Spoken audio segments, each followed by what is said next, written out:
Ok, bonjour à tous et bienvenue dans cette toute nouvelle vidéo consacrée à Jupiter Legacy, série Netflix du Miller World sortie très récemment.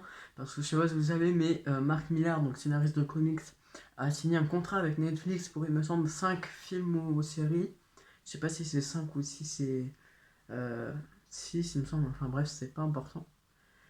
Et du coup, bah, par rapport à ces comics et cette série, on va en revenir après, mais juste avant, petit retour sur le live de ce vendredi, qui était juste catastrophique. Voilà, je m'en excuse d'avance, honnêtement, genre je pensais pas que ce serait si galère de faire un live, déjà avec des gros bugs de connexion, etc.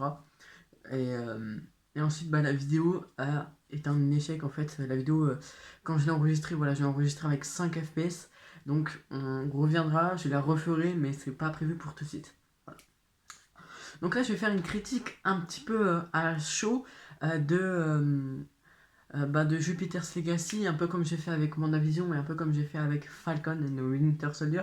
C'est pas du tout la même chose. Falcon, c'était un peu préparé, voilà, il y avait du OBS, c'était pareil pour WandaVision. Non, là, je vous fais la critique comme ça, vraiment à chaud, vite fait.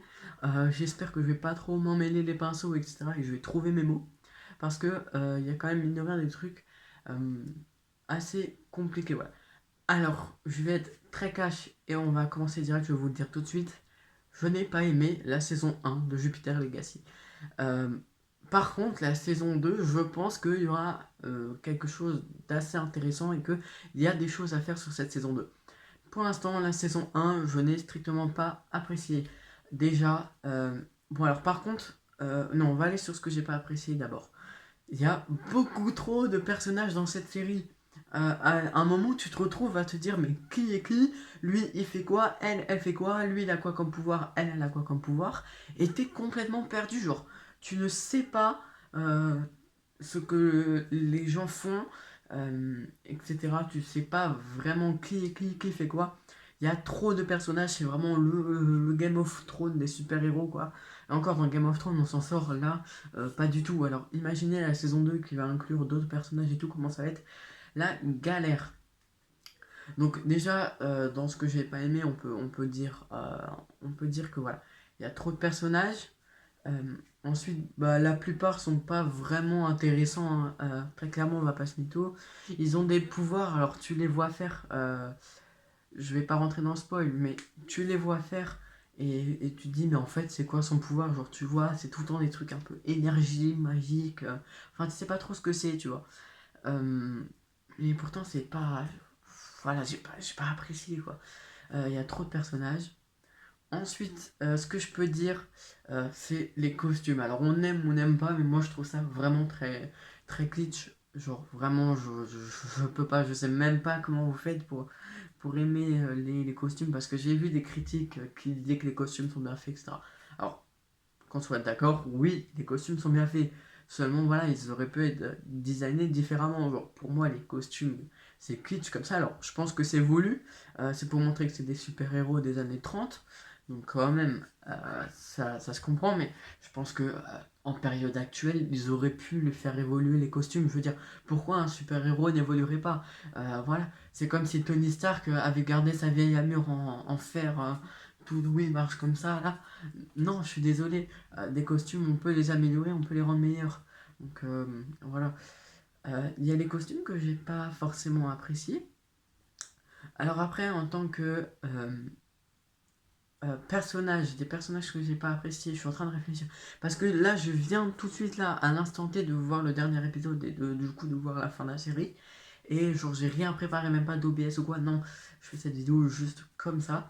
Et du coup, bah, je fais vraiment au hasard comme ça. Alors, ce que j'ai pas aimé, le méchant, alors j'ai envie de dire All-Star, mais c'est pas All-Star, parce que All-Star c'est dans My Hero Academia. Donc, je suis en train de me demander qui c'est que. Comment c'est le nom du méchant? Je sais qu'il y a Star dedans. Alors, j'ai pas aimé le méchant, bah, parce qu'en vrai, il n'y a pas plus de charisme que ça. Il est pas si fort. Il y a aussi, bah, c'est complètement plagié Darkseid, mais genre ça se voit 1000 à l'heure. C'est Darkseid, c'est le même crâne, la même armure et tout. C'est du plagiat, quoi. On peut même pas dire c'est inspiré, non, c'est complètement du plagiat. Ensuite, ouais, le méchant, au début, on les voit tous, ils sont une vingtaine, et ils n'arrivent pas à battre un mec qui a juste un cœur comme ça, qui peut balancer des trucs. Genre ça, vous n'arrivez pas à le battre, alors que vous êtes 20, il y en a un, je parle de Sheldon. Sheldon, c'est Superman le mec. Genre vraiment, il a des yeux laser. Bah voilà, c'est comme Darkseid, en fait, c'est Superman versus Darkseid, sauf que c'est Sheldon versus Star, je sais plus quoi, je sais plus c'est quoi son nom.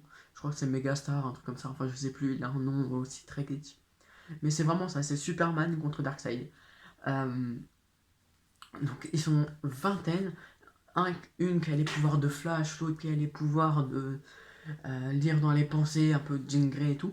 Ils ont tous des pouvoirs super badass, des persos Marvel et DC Comics sont super puissants. Et ils n'arrivent pas à battre un mec qui a juste de l'énergie qui sort du cœur. Enfin, la logique elle est pas sympa. Euh, elle est pas simple à comprendre. Par contre, il y a quand même des trucs que j'ai aimés dans cette série. Par exemple, la première chose, bah, c'est tout cet aspect psychologique des personnages.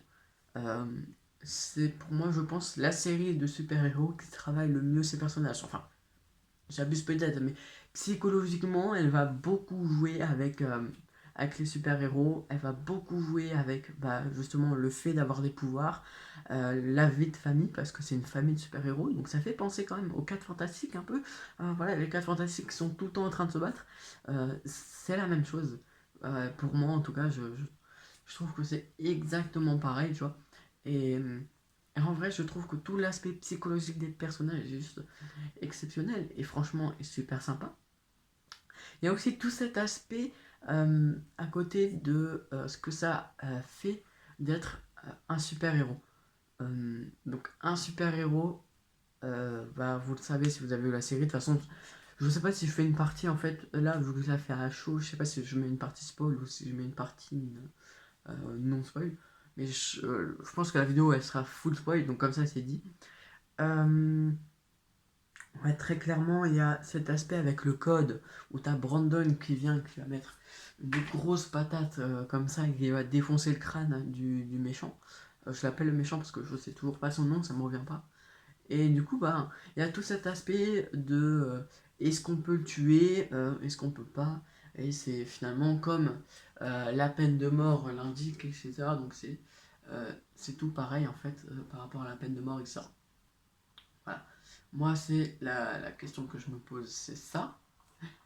Et je pense que pour répondre honnêtement à cette question, je pense que dans le cas présent, dans le monde dans lequel ils vivent, je pense qu'ils devraient avoir le droit. Voilà.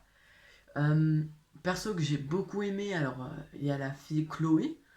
Chloé, il y a Hutch, je crois qu'il s'appelle Hutch, celui qui peut se téléporter avec la baguette.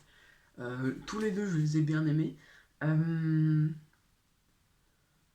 Ce que j'ai bien aimé dans la série, et ce que je pense aurait dû faire toute l'intégralité de la saison 1, euh, c'est l'aspect où Sheldon bah, est fou et il va tout faire pour rejoindre cette île, enfin rejoindre ses coordonnées, et où il va avoir ses pouvoirs. Je pense que la saison 1, ça aurait dû être ça. La saison 1 aurait dû se dérouler dans les années 1930, en entier, tout intégral, pas de passage dans le futur. Et ce qu'il aurait dû faire, eh ben, il aurait dû faire en gros toute la série, découvrir ses pouvoirs, etc. Et je pense que c'est moi, quand j'ai vu. En fait, je regardais la série, je vais continuer à la suivre, juste pour ces flashbacks, en fait. Et je pense que toute la saison 1 aurait dû être l'ancienne période. Et la saison 2, bah, direct le combat contre Star Fox. Il me semble que c'est Star Fox. C'est toujours pas le méchant auquel je parle, mais il y a un Star Fox dans la série, il me semble. Je crois, George. Vous me direz dans les commentaires si c'est ça. Et je pense que voilà, parce que en gros, cette saison 1 actuellement, elle n'aura servi qu'à introduire la saison 2. C'est vraiment ça. Il n'y a pas d'intrigue en soi énorme. Enfin, si, il y en a une avec bah, justement ce méchant, on retrouve son clone, machin. Je suis désolé, cette intrigue, voilà. Ils ont voulu la faire durer un maximum d'épisodes, et au final, elle n'est pas terrible, voilà. Donc je pense que cette saison, elle est juste là pour introduire la saison 2. Donc, quitte à introduire, eh ben, faire tout simplement toute la série en flashback. Mais bon, ça n'a pas été le choix de Mark Millar. C'est bien dommage parce que j'adore cette série. Enfin, la partie avec les flashbacks, franchement j'ai adoré ça quand ils étaient sur l'île, etc. On voit le conflit George plus tous les autres, etc. Et donc bah j'avais vraiment envie de faire ça. Voilà. Donc c'était mon avis à chaud sur Jupiter Legacy. Peut-être que je reviendrai dessus lors de la saison 2, peut-être que je reviendrai même sur la saison 1 et que je ferai une sorte de vidéo théorie, même si je pense pas, voilà. Euh, en tout cas, il n'y aura pas de vidéo plus travaillée. Voilà. Je vous le fais à chaud après le visionnage du dernier épisode. D'ailleurs, en parlant du dernier épisode, tiens, je vais rebondir là-dessus. Dernier épisode éclaté. Il est super nul. Genre vraiment, 35 minutes, tu t'attends à beaucoup mieux. En fait, tu apprends juste voilà, que le véritable méchant, bah, c'est le frère, je sais plus comment il s'appelle, son frère, l'oncle de Brandon et le frère de Sheldon. Je sais plus comment il s'appelle, son frère, mais c'est pas grave. T'apprends que c'est lui le grand méchant. Et, et tu te dis, bah. Tu le savais, tu vois, c'était prévisible. Tu savais, en fait, dès que tu le vois au début voir venir Brandon, tu sais que c'est lui le grand méchant. Donc voilà. Et puis sinon, à part ça, j'ai plus grand chose à dire. Voilà, c'était juste à chaud. Voilà, je me suis dit, je fais une petite vidéo vu que bah, la grosse vidéo d'1 heure de ce week-end n'a pas fonctionné. Voilà, je fais cette petite vidéo là pour me rattraper. J'espère qu'elle vous aura plu. Si c'est le cas, bah, mettez un petit pouce bleu. Dites-moi dans les commentaires ce que vous avez pensé de Jupiter Legacy. Et n'hésitez pas à venir me suivre sur Instagram, hugo.bandicoot. Voilà, on fait des critiques de plein de choses originales que vous ne voyez pas sur YouTube en rapport particulièrement avec l'univers Star Wars, voilà, qu'on n'a pas abordé sur YouTube, mais qu'on fera très certainement. Voilà. C'était Hugo, ciao.